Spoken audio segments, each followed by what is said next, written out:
warahmatullahi wabarakatuh. Waalaikumsalam warahmatullahi wabarakatuh. Bismillahirrahmanirrahim. Alhamdulillah. Wassalatu wassalamu ala Rasulillah. Allahumma shalli ala sayyidina wa maulana Muhammad ibn Abdillah wa ala alihi wa ashabihi wa wala. Subhanaka la ilma lana illa ma 'allamtana innaka antal alimul hakim. Rabbi shrah li sadri wa yassir li amri wahlul 'uqdatam min lisani yafqahu qawli. Amma ba'd. Bapak Syekh para asatidz, para alim ulama, para tokoh masyarakat, bapak dan ibu-ibu semuanya yang dimuliakan Allah Subhanahu wa taala. Kemarin beberapa hari lalu saya dihubungi Pak Tri untuk menyampaikan atau mengkaji bersama topik tentang puasa ya, tentang puasa. Jadi nanti kita akan sedikit berbicara tentang puasa dan setelah itu kita akan lanjut dengan diskusi. Saya membawa kitab Ihya Ulumuddin yang ditulis oleh Imam Al-Ghazali. Nah, Ihya Ulumuddin itu kitab yang cukup spesial karena di dalamnya menggabungkan dua pandangan. Yang pertama adalah pandangan fikih, pandangan perbuatan ditinjau dari aspek luarnya. Tapi selain itu juga di dalam Ihya Ulumuddin, selain melihat dari aspek zahirnya, aspek luarnya, juga melihat dari aspek batinnya atau asrar, rahasia-rahasianya. Nah, puasa kita sering sekali mendengar tentang keutamaan puasa. Puasa ini disyariatkan oleh Allah Subhanahu wa taala pada tahun kedua Hijriah. Di saat Nabi Muhammad SAW masih di Mekah, belum disyariatkan puasa. Nah, setelah Nabi Muhammad pindah ke Madinah, 2 tahun di Madinah, terutama tahun kedua. Jadi tahun kedua itu adalah tahun di mana banyak inti-inti ajaran Islam itu diturunkan, termasuk puasa ini. Jadi puasa ini diturunkan atau disyariatkan oleh Allah Subhanahu wa taala pada tahun kedua Hijriah, pada bulan Sya'ban. Jadi 1 bulan kayak sekarang ini, 1 bulan sebelum puasa baru diturunkan ayatnya, ya ayyuhalladzina amanu kutiba alaikumusiyam kama kutiba alal ladzina min qablikum. Nah, selain puasa, tahun kedua Hijriah itu juga diturunkan atau disyariatkan perpindahan kiblat. Yang awalnya Nabi Muhammad SAW ketika pertama ke Madinah, sholatnya menghadap Masjidil Aqsa, menghadap Palestina yang sekarang ini sedang berantem nggak selesai-selesai ya, Palestina. Nah, jadi ketika awal Nabi Muhammad pindah ke Madinah, sholatnya menghadap Palestina. Tahun kedua Hijriah, Allah Subhanahu wa taala menurunkan ayat qad nara taqalluba wajhika fis sama falanwalliyannaka qiblatan tardhaha fawalli wajhaka syatral masjidil haram. Jadi ternyata Nabi Muhammad itu saat diminta oleh Allah sholat menghadap Masjidil Aqsa, sebetulnya hatinya Nabi Muhammad itu tidak terlalu ridho, tidak terlalu suka. Kenapa? Karena Nabi Muhammad lebih senang sholat menghadap Ka'bah. Tapi ya karena Allah yang perintah, ya sudah, apa boleh buat. Jadi sholat menghadap Masjidil Aqsa. Setiap malam Nabi Muhammad selalu berdoa agar kiblat dipindahkan lagi. dipindahkan lagi ke Ka'bah. Makanya Allah Subhanahu wa taala menyampaikan qad nara taqulluba wajhika fis sama. Kami melihat, aku melihat bagaimana wajahmu selalu engkau palingkan ke langit, maksudnya selalu berdoa. Fala yuwalliyannaka qiblatan tardoha, maka saat ini kata Allah, kami perintahkan, aku perintahkan engkau untuk menghadap kiblat yang engkau sukai, yaitu Ka'bah. Yang menarik Bapak Ibu, waktu itu Nabi Muhammad sedang sholat. Ini saya agak lupa ini antara zuhur atau asar. Pokoknya sholat yang 4 rakaat antara zuhur atau asar. Jadi saat Nabi Muhammad sedang sholat, 2 rakaat pertama itu masih menghadap Palestina. Kemudian setelah 2 rakaat turun ayat ini, qad nara taqulluba wajhika fis sama. Jadi setelah 2 rakaat turun ayat untuk merubah kiblat ke arah Ka'bah. Sedangkan kalau dari Madinah, antara Palestina dengan Mekah itu perubahan itu 180 derajat. Jadi itu artinya kalau sekarang kita menghadap ke sana, Palestina turun ayat menghadap kiblat, jadi menghadap Makkah, langsung menghadap ke belakang. Nah, saya ini ketika ngaji dulu nanya ke guru saya, gimana proses perubahan posisinya itu bagaimana? Karena kalau kita baca hadisnya menarik. Jadi kata hadis itu kan, maka menjadilah barisan paling depan, paling belakang, yang paling belakang menjadi paling depan. Nah, yang paling depan siapa? Imam, yaitu Nabi.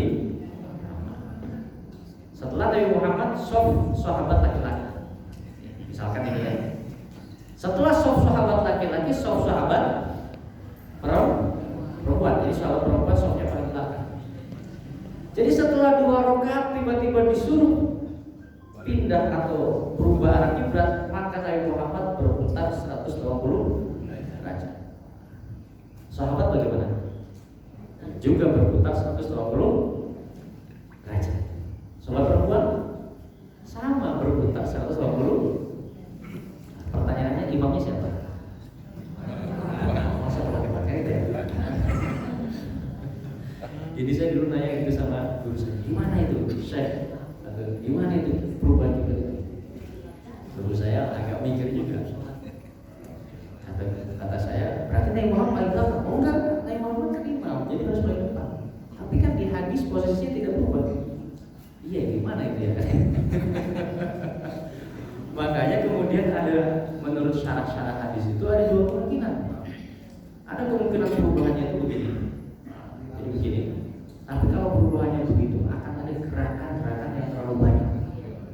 Nah, sedangkan dalam hadis posisinya tidak berubah. Berarti awalnya di sini tetap di sini, hanya arahnya saja berubah.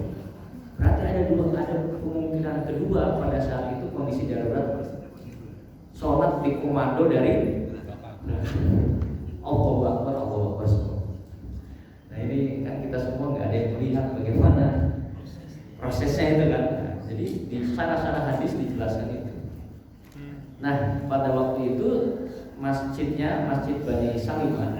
Nah, Masjid Bani Salimah ini sampai sekarang terkenal, kalau ibu-ibu bawa umroh dikenal dengan Masjid Kiblat. Masih 2 kiblat karena ada syariat berubahnya kiblat yang awalnya ke Masjidil Aqsa menuju Masjidil, itu pada tahun Hijriah. Nah, jadi tahun Hijriah ini ada beberapa, termasuk puasa. Nah, kalau kita melihat puasa ini bukan khas agama Islam, tidak khas agama Islam, dan di Al-Quran sudah diisyaratkan kama kutiba 'alal ladzina min qablikum. Nah, puasa itu diwajibkan, tapi diwajibkannya itu kalau kita melihat ayatnya itu sebenarnya menggunakan lafaz ya ayyuhalladzina amanu kutiba. Jadi dalam bahasa Arab ketika mewajibkan sesuatu itu bisa dengan beberapa lafaz. Bisa dengan lafaz furido, diwajibkan. Bisa misalkan aujaba, Allah mewajibkan. Tapi bisa dengan kataba atau kutiba, yang secara bahasa sebetulnya artinya itu menulis, mencatat. Jadi kataba yang tubuh itu artinya menulis. Kalau dengan siap atau lafadznya itu lafadz pasif, ya, bentuk kalimatnya pasif, kutiba, dituliskan. Tapi ketika ditambah ala, kutiba alaikum, ketika ditambah ala itu artinya wajib. Tapi pada dasarnya artinya adalah dicatat atau ini sama seperti begini. Kira-kira begini, kalau misalkan saya punya program ziarah Wali Songo. Ini ibu-ibu sudah pernah ziarah Wali Songo? Pernah ya? Misalkan saya punya program ziarah Wali Songo. Saya bilang ke Pak Tri, saya wajibkan Pak Tri ikut ziarah Wali Songo. Dengan yang kedua saya bilang begini, Pak Tri sudah saya daftarkan ikut ziarah Wali. Itu kira-kira lebih mengena di hati yang mana? Yang pertama atau yang kedua?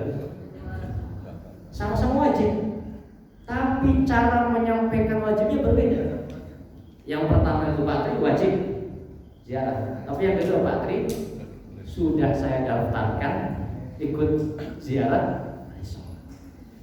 Nah, jadi seakan-akan Allah itu mengatakan kepada kita ini semua sudah didaftarkan untuk berpuasa. Jadi mau nggak mau kita berpuasa, tapi dengan cara yang begitu lembut. Nah, kenapa? Karena kita harus malu ke umat-umat sebelumnya, kama kutiba alaikumus siap. Karena umat sebelumnya pun berpuasa. Nah, bagaimana puasa umat sebelumnya? Nggak ada yang tahu. Meskipun beberapa riwayat ada yang mengatakan puasa umat sebelumnya itu dari mulai isya sampai isya lagi. Jadi misalkan ini isya ya, bisa jam berapa Pak Tri? Setengah 8. Nah, jadi puasa mulai setengah 8 sampai itu kira-kira berapa? Berat dari mulai subuh sampai maghrib atau isya sampai isya? Ya, isya ya. Apalagi kita yang di Indonesia ini agak malu kalau kita puasanya nggak sempurna. Karena di Indonesia ini adalah daerah yang dikenal dengan daerah Katulistiwa. Jadi Katulistiwa itu sebenarnya dari istilah bahasa Arab, dari kata-kata khot yang artinya garis, kemudian al-istiwa yang artinya tempat matahari. Jadi jalur edar matahari. Khot tulistiwa, ya, jadi garis yang menunjukkan jalurnya matahari. Jadi Indonesia itu siangnya selalu 12 jam kira-kira, malamnya juga 12 jam. Jadi enak kalau puasa. Nah, beda dengan di negara bagian selatan Katulistiwa atau bagian utara Katulistiwa. Saat musim panas, saya dulu pernah 5 tahun Pak kuliah di Maroko. Dan selama 5 tahun itu kebetulan puasanya selalu musim panas. Jadi kalau musim panas itu jam setengah 9 itu baru maghrib. Setengah 9. Kalau kita kan maghrib jam 6 kan. Nah, kalau di tempat saya setengah 9 baru maghrib. Nanti jam 3 sudah subuh. Jam 3 sudah. Tapi itu masih penting di Maroko. Teman-teman di Swedia misalkan kita. Jadi kadang di Rusia atau di mana jam 12 malam itu masih ada matahari. Berarti jam 12 belum maghrib. Nanti jam 3 sudah subuh. Di beberapa tempat lagi seperti misalkan Finland atau di Swedia itu, ketika puncak musim panas, matahari tidak pernah tenggelam. Tidak pernah tenggelam itu begini Pak. Pagi ya, sore langsung pagi lagi. Jadi nggak ada tenggelamnya matahari. Pagi, sore, dikira mau gelap pagi lagi. Nah itu gimana itu puasanya? Nah itu ya, jadi berat sekali orang-orang yang puasa di bagian utara Khatulistiwa atau selatan Khatulistiwa saat musim panas. Iya. Tapi begitu sebaliknya mereka enak sekali puasa ketika musim dingin. Karena kalau musim dingin malamnya lebih lama daripada siang. Nah kita di Indonesia alhamdulillah 12 jam siang, 12 jam Malam. Makanya kalau nggak puasa agak malu dengan orang-orang yang ada di Eropa karena mereka di sana puasanya bisa 20 jam, bisa 19 jam. Nah, kutiba alaikumus syiyam ya tadi. Kama kutiba alal ladzina min qablikum la'allakum tattaqun. Nah, mengapa puasa ini diwajibkan? Salah satu alasannya ini kalau bahasanya Imam Al-Ghazali dalam kitab Ihya Ulumuddin ini agak lucu dalam arti begini. Ini puasa ini salah satu hujahnya Allah kepada para malaikat. Jadi dengan syariat puasa itu salah satu hujah atau argumentasi pembuktian keputusan Allah kepada para malaikat. Kenapa seperti itu? Karena kita tahu ketika manusia akan diutus oleh Allah menjadi khalifah, kita tahu yang protes kepada Allah adalah para malaikat. Wa idz qala rabbuka lil malaikati inni ja'ilun fil ardi. Jadi yang protes malaikat. Qalu ataj'alu fiha may yufsidu fiha wa yasfiku dima wa nahnu nusabbihu bihamdika. Jadi malaikat protes, ya Allah, mengapa yang akan dijadikan khalifah adalah makhluk yang berpotensi merusak bumi dan menumpahkan darah. Sedangkan kami ini, kata para malaikat, adalah makhluk yang selalu bertasbih. Jadi secara tidak langsung malaikat menawarkan diri ke Allah, biar kami yang jadi khalifah, jangan manusia. Tapi ternyata Allah tetap memilih manusia sebagai khalifah. Nah, ketika manusia berpuasa, kata Imam Al-Ghazali, ketika manusia berpuasa maka Allah berkata kepada malaikat, yaqulullahu azza wa jalla unzuru ya malaikati ila abdi. Kata Allah ketika manusia berpuasa maka Allah berkata kepada malaikat, unzuru ya malaikati, lihatlah wahai malaikat-malaikatku ila abdi, kepada hambaku yaitu manusia. Taraka syahwatahu wa ladzatahu wa ta'amahu wa syarabahu min ajli. Mereka meninggalkan syahwatnya, meninggalkan kelezatannya, meninggalkan makanannya dan meninggalkan minumnya min ajli, hanya untuk aku. Nah, jadi kita ini ketika sedang berpuasa maka Allah itu yubahi malaikatah. Allah memamerkan ibadah puasa kita kepada para malaikat, karena belum tentu malaikat kalau diberikan nafsu seperti kita kuat berpuasa seperti itu. Jadi Allah bangga sekali. Makanya sampai Allah mengatakan bahwa puasa itu li wa ana ajzibi, khusus puasa pahalanya tidak saya berikan ukuran tertentu karena saya akan langsung memberikan pahalanya kepada manusia. Itu menunjukkan betapa Allah begitu bangga, begitu senang memamerkan ibadah yang satu ini kepada para malaikat. Karena puasa ini adalah ibadah yang tidak mungkin kita bisa lihat. Kalau ibadah lain seperti misalkan tadi kita baca Quran kan, baca Quran kan bisa pamer ya. Apalagi yang suaranya bagus, bisa pamer. Zikir bisa pamer nggak Bu? Bisa. Apalagi sholat bisa pamer? Bisa. Makanya kita kalau sholat di masjid itu buat nama, tapi sholat di kamar nggak buat. Begitu semuanya. Ya, sama berarti. Kalau di masjid pengen sholat sunnah ya.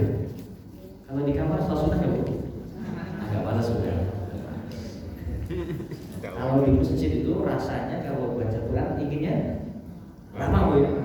Kalau pas di kamar Bu lama juga Bu ya. Jadi semua amal itu bisa dipamerkan. Kenapa? Karena semua amal rata-rata sifatnya mengerjakan sesuatu. Sholat ada yang dikerjakan, zikir ada yang dikerjakan, baca Quran ada yang, sedekah ada yang dikerjakan. Tapi puasa itu adalah amal at-tarku, perbuatan atau ibadah at-tarku, ibadah yang dimensinya atau bentuknya adalah at-tarku, meninggalkan sesuatu. Bisa nggak ibu pamer puasa? Nggak bisa. Mau pamer apa? Mau apa yang mau dipamerkan? Orang puasa itu meninggalkan sesuatu, bukan mengerjakan sesuatu. Yang bisa kita pamerkan itu mengerjakan sesuatu. Sedangkan meninggalkan sesuatu nggak bisa kita pamerkan. Nggak ada yang dipamerkan. Nah, karena ini puasa ini adalah puasa ini adalah ibadah yang spesial karena termasuk ibadah tarki, ibadah dengan cara meninggalkan sesuatu. Ini yang berapa bubarnya Pak Tri? 9 tadi. 9 tadi. Nanti kita diskusi ya. Saya menutup dengan 2 cerita dulu. Nanti biar diskusinya agak lama ya. Yang pertama begini, saya ingin cerita itu di sini juga di kitab suci Al-Qur'an. Jadi ada seorang syekh itu kalau di universitas guru besar, ada seorang syekh, seorang guru besar punya banyak murid. Tapi ada salah satu murid yang paling dia sayangi. Yang murid ini adalah murid yang paling muda. Ya, Syekh Patri ini punya banyak murid, tapi yang paling dia sayang, yang paling beliau sayang, yang paling muda. Ini kira-kira murid-murid seniornya iri atau tidak? Iri, pasti ya, itu sesuatu yang manusiawi.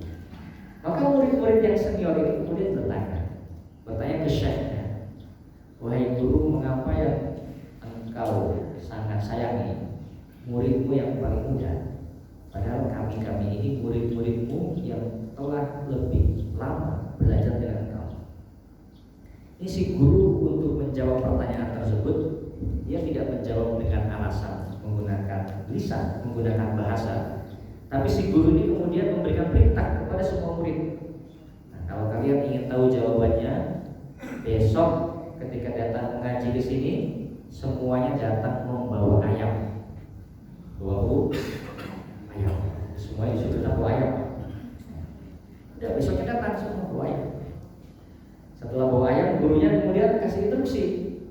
Sekarang saya kasih perintah, semua ayam ini harus kalian sembelih di tempat di mana tidak ada yang melihat kalian. Maka semuanya harus pergi. Ada yang pergi ke gunung, ada pergi ke hutan, ke gua, macam-macam. Nah, ketika sudah sore, semua muridnya ini kemudian kembali dengan membawa ayam yang sudah dipotong semuanya. Ditanya oleh gurunya satu persatu, kamu di mana? Sembelihnya di sini. Ada yang lihat tidak? Tidak ada. Kamu di sini. Ada yang melihat tidak? Semua yang tanya. Terakhir murid yang paling dia sayang belum juga datang.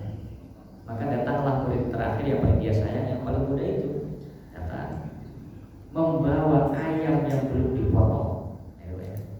Jadi yang lainnya sukses menyelesaikan misi, murid kesayangannya tidak sukses menyelesaikan. Maka yang senior-senior ini merasa senang. Nah, ini kita ini berhasil melaksanakan misi. Ternyata yang disayang oleh guru kita tidak berhasil melaksanakan misi. Maka ditanya oleh guru ini, Syekh ini, kamu kenapa tidak bisa menjalankan perintah saya? Maka murid yang paling junior mengatakan, wahai guru, karena engkau memerintahkan aku menyembelih ayam ini di tempat di mana tidak ada yang melihat, dan aku tidak menemukan di alam semesta ini tempat yang tidak dilihat oleh Allah Subhanahu wa Ta'ala. Karena itu aku tidak bisa melaksanakan perintah. Nah, maka mendengarkan jawaban ini, murid-murid yang senior ini semuanya langsung paham alasan mengapa sang guru begitu mencintai murid yang paling muda. Kenapa? Karena murid yang paling muda ini sudah mencapai sebuah makom yang di dalam ilmu tasawuf disebut makom muraqabah. Makom merasa merasa dirinya selalu diawasi oleh Allah Subhanahu. Nah, puasa itu adalah instrumen, adalah sebuah wasilah, sebuah perantara kita melatih maqam, melatih kesadaran bahwa kita selalu diawasi oleh Allah Subhanahu. Ini kira-kira ibu-ibu ini dan kita semua bapak-bapak juga. Kalau pas puasa di kamar sendirian, tidak ada orang, ada Coca-Cola dingin dari kulkas, ya, atau apa yang kesukaan ibu-ibu atau bapak-bapak, kira-kira diminum atau tidak? Ada yang lihat? Ya, ada CCTV di kamar, tapi kita bertekad tidak mau minum. Kenapa, Bu? Nah itu karena kita sadar tidak sadar, diakui tidak diakui, pada saat sedang berpuasa itu kita sedang dalam posisi muraqabah, sedang dalam posisi merasa diawasi oleh Allah Subhanahu. Meskipun gak ada yang lihat, saya yakin tidak mau batal, tidak mau batal. Nah, tetapi maqam muraqabah itu baru kita nikmati saat kita berpuasa. Dan maqam muraqabah ini belum kita nikmati di dalam ibadah-ibadah yang lain. Itu PR kita semua. Nah, jadi puasa ini dalam rangka melatih kita mencapai maqam muraqabah. Itu yang pertama. Cerita yang pertama. Nah, cerita yang kedua adalah yang juga disampaikan di dalam kitab Ihya Ulumuddin. Imam Al-Ghazali mengutip sebuah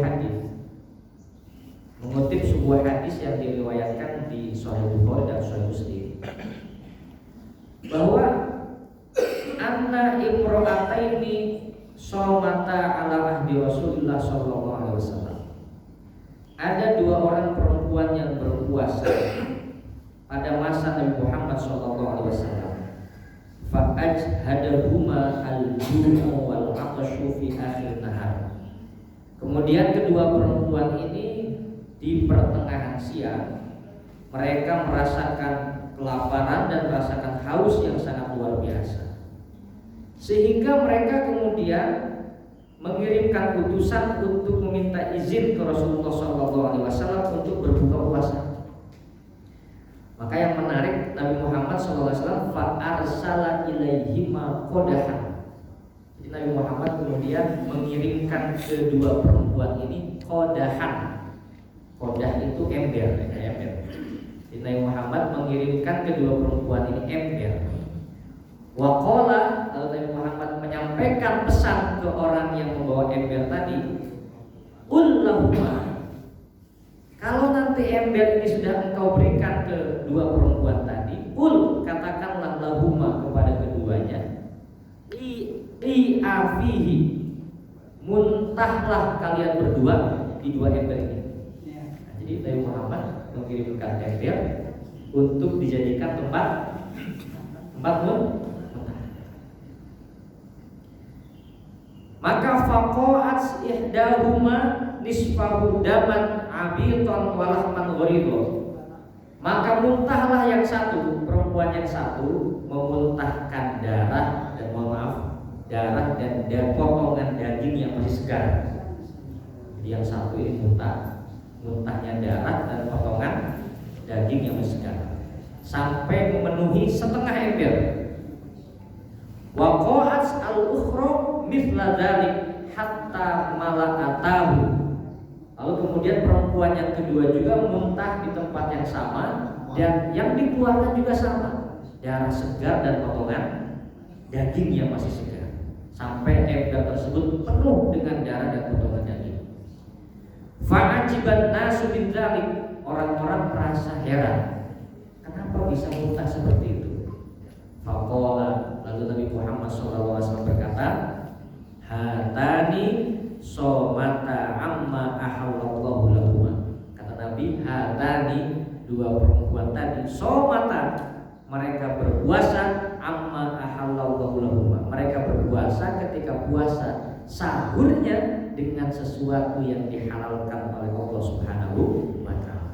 Wa aftarata, tetapi kedua keduanya batal, membatalkan puasa, ala ma harramallahu ta'ala, membatalkan puasa dengan sesuatu yang diharamkan oleh Allah Subhanahu wa ta'ala. Bagaimana itu? Qa'adat ihdahuma ilal ukhra. Nah, jadi ceritanya perempuan yang satu mampir ke perempuan yang kedua. Ngapain? Faja'alata yaktabani. Keduanya ini ngerumpi ngego. Jadi yang satu mampir ke rumah, kemudian ngajak menghibah orang. Faja'alata yaktabani nas, menghibah, membicarakan orang. Fahadha ma'akalata. Kata Nabi, yang dimuntahkan oleh keduanya ini, itulah yang mereka makan. Yang dimuntahkan oleh dua perempuan ini yaitu darah dan potongan daging, itulah yang mereka makan. Min luhumihim. Kenapa? Itulah yang mereka makan karena mereka mau makan daging saudaranya.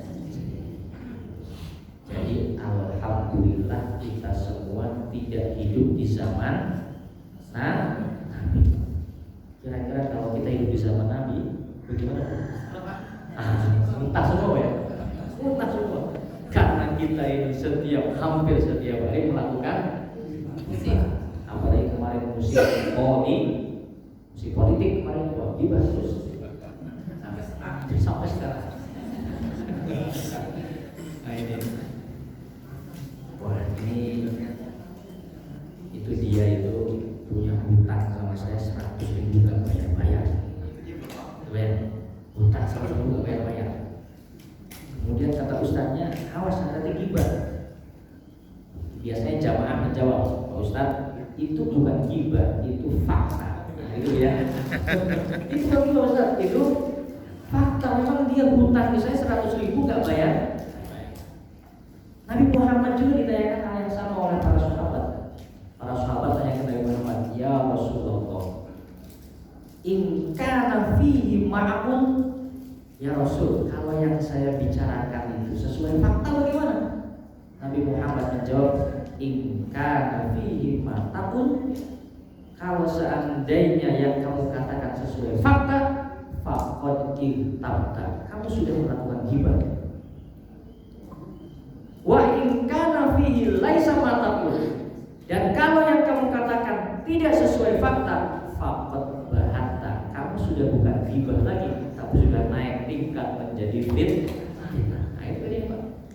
Jadi ghibah itu menceritakan aib orang sesuai fakta. Kalau tidak sesuai fakta, sudah bukan ghibah, namanya sudah fitnah.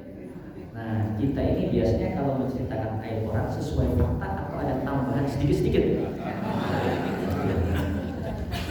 Siapa ya? Yang mana kira-kira? Ada tambahan sedikit-sedikit. Berarti itu sudah bukan ghibah lagi Bu ya. Itu sudah naik lagi itu. Sudah bukan laisal ghibah, itu sudah bukan ghibah tapi faqad bahatta, itu sudah bukan. Imam Ghazali menceritakan kisah ini karena Imam Ghazali mengatakan begini, i'lam anna shauma talaqu darajatin. Kata Imam Ghazali, ketahuilah anna shauma, bahwa puasa itu talaqu darajatin, 3 tingkat. Ada 3 tingkat. Pertama, shaumul umum, puasa orang awam, puasa kebanyakan orang. Yang kedua, washaumul khusus, puasa orang yang khusus. Yang ketiga, washaumul khususil, khusus, puasa orang yang paling spesial. Amma shaumul umum, bagaimana puasanya orang awam? Fa huwa kaful batni wal farji. Kalau puasa orang awam yang tadi itu menahan diri, tidak makan, tidak berhubungan badan, dan yang lain-lain yang membatal puasa. Itu puasanya orang awam. Tapi kalau kita ingin naik tingkat ke shaumul khusus, puasanya orang khusus, maka puasanya orang khusus menurut Imam Al-Ghazali adalah menjaga anggota tubuh kita tidak melakukan dosa. Nah karena itu yang membatalkan puasa ada 2 macam. Ada yang membatalkan kesahan puasa,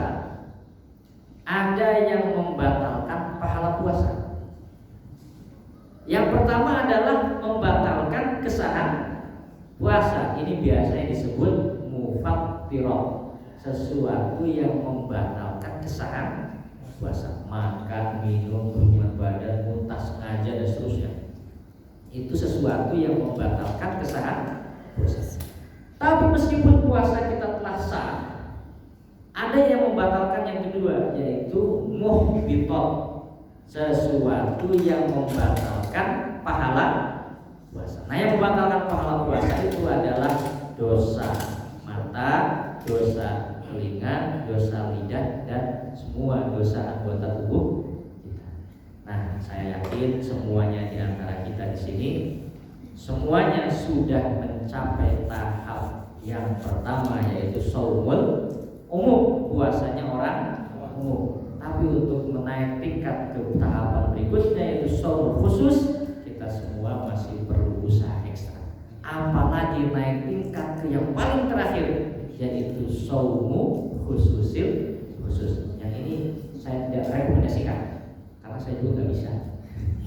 Di shaumu khususil, bagaimana itu? Shaumu khususil khusus, 1 detik tidak memikirkan Allah, puasanya batal. Berat ini Pak dosanya. Dan kita yang satu yang puasa umum lulus saja udah untung di zaman akhir yang fitnah ini. Shaumul umum lulus saja sudah alhamdulillah. Sambil kita naikkan sedikit demi sedikit menjadi shaumul khusus. Nah, kalau sudah kayak Pak Tri ini sudah bisa shaumul khususil khusus. Itu yang kita bahas pada pertemuan kali ini. Semoga ada manfaatnya. Assalamualaikum warahmatullahi wabarakatuh.